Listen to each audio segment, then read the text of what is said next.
Assalamualaikum dan salam sejahtera. Okey, saya Cikgu Zanaria. Jumpa lagi kita. Okey, dah bersedia nak belajar dengan cikgu? Okey, untuk hari ini kita akan belajar interaksi antara hidupan ya. Okey, ini adalah video yang pertama untuk topik interaksi antara hidupan.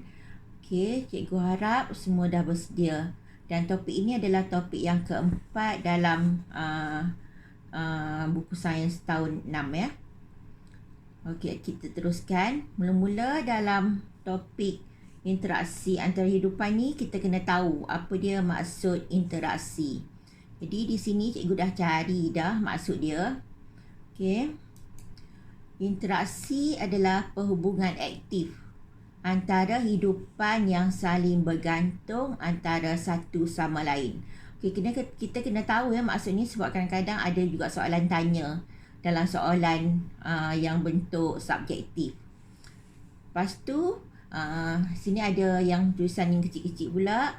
Dia kata interaksi spesies yang sama dikenali sebagai interaksi intraspesies, dan satu lagi kalau berlainan interspesies. Okey, interaksi interspesies. Kalau nak senang ingat, kalau sama tu intra, dan yang berlainan tu inter. Okey, international kan? Okey, boleh berlaku dalam bentuk kerjasama ataupun persaingan. Okey, kita teruskan. Cara interaksi ada dua jenis ya. Yang pertama persaingan, okey, dan yang kedua bekerjasama. Okey, yang persaingan tu berlaku apabila haiwan yang tinggal di dalam habitat yang sama dan memerlukan sumber yang sama. Okey, maksudnya bersaing lah ya, berlawan satu sama lain. Dan kat sinilah berlakunya intra dan juga interspesies. Okey, cikgu ingatkan lagi sekali. Intra satu, lagi satu inter. Intra tu dalaman punya, ya, tu dalaman ya, yang inter tu international. Jadi antara yang berbeza lah. Okey, satu lagi interaksi ni adalah bekerjasama. Bekerjasama kita tahu kan, kita maksudnya antara satu sama lain tu dia buat baik lah, tak bersaing.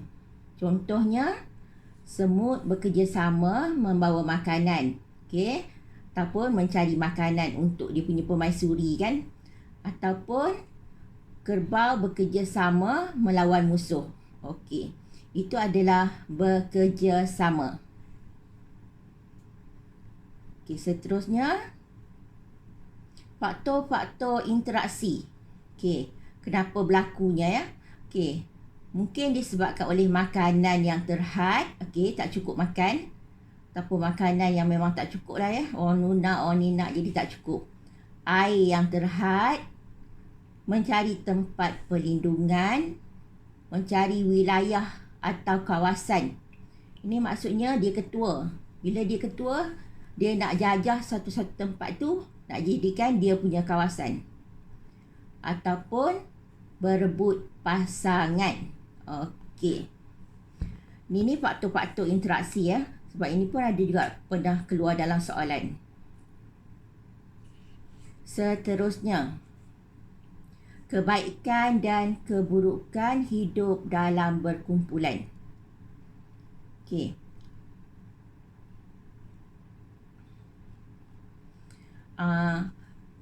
Cara hidup berkumpulan ni ada dua jenis ya. Satu tu berkumpulan, satu lagi bersendirian ya. Yang berkumpulan tu kebaikan dia dapat bekerjasama untuk membina sarang ataupun tempat tinggal ataupun habitat ya, ataupun dapat memastikan keselamatan anak-anak ataupun keselamatan diri sendiri juga ya, ataupun keselamatan anak buah dia ke, ataupun siapa-siapa yang dekat dengan dia ya, dapat mengumpul makanan dengan lebih cepat. Okey, itu adalah kebaikan dia. Keburukan dia pula terpaksa berkongsi makanan air terhad, pasangan pun kalau dalam satu tempat tu ada yang berebut pasangan. Okay, itu adalah keburukan hidup dalam berkumpulan. Seterusnya, hidup bersendirian. Okay. Haiwan yang hidup sendiri ni maksudnya dia hidup seorang-seorang ataupun memang tak ramai Hidup bersendirian tanpa kelompok. Lepas tu untuk mencari makanan bersendirian. Lepas tu bersama spesiesnya hanya ketika musim mengawan. Maksudnya kat sini dia ada ramai-ramai kat situ cuma ketika musim mengawan. Kalau tidak ni dia jalan seorang-seorang je. Okey, contoh-contoh cikgu dah bagi kat sini. Okey. Harimau, tapir, tupai, ular, burung belatuk, labah-labah. Dan kelebihan kekurangan pun ada kat sini. Okey. Contohnya kelebihan dia tidak berkongsi makanan, tidak bersaing mendapatkan ruang. Okey, ruang tempat dia tinggal habitat dia. Susah dijangkiti wabak penyakit. Maksudnya dia seorang-seorang, jadi tak ada penyakit daripada orang lain. Kekurangan dia pula suka mempertahankan diri daripada musuh. Maksudnya tak ada siapa nak tolong dia. Ataupun suka mencari pasangan. Sebab dia duduk seorang-seorang jadi tak ada orang kat situ. Terdedah kepada ancaman kepupusan. Maksudnya kalau dia mati, tak ada siapa nak ganti dia punya tempat dah. Ataupun tak ada siapa anak-anak dia. Okey. Ini pula cikgu letak contoh-contoh haiwan. Okey. Yang ini adalah haiwan yang berkumpulan. Okey. Kat sini cikgu letak. Okey, ni kuda belang kan? Zebra. Okey, yang ni singa bukannya harimau. Okey. Singa dan harimau berbeza. Sebabnya singa hidup berkumpulan tapi harimau hidup sendiri. Dan ini monyet boleh, orang hutan pun boleh Seterusnya ni ikan, musang, rusa, ni semut, ni lebah. Labah-labah sendiri yang ni lebah dan gajah. Ini adalah contoh-contoh. Dalam soalan pernah keluar dia bagi yang hidup berkumpulan, lepas tu dia bagi harimau ada, singa pun ada. Dan kalau tak perasan ramai yang tersilap waktu tu. Okey. Okey, seterusnya haiwan hidup bersendirian. Bersendirian tadi cikgu kata yang dia hidup seorang-seorang tak suka nak berkawan dengan orang. Okey, ni tenggiling, okey, ataupun anteater Ni harimau. Okey, harimau pun hidup bersendirian, tak suka nak berkumpulan.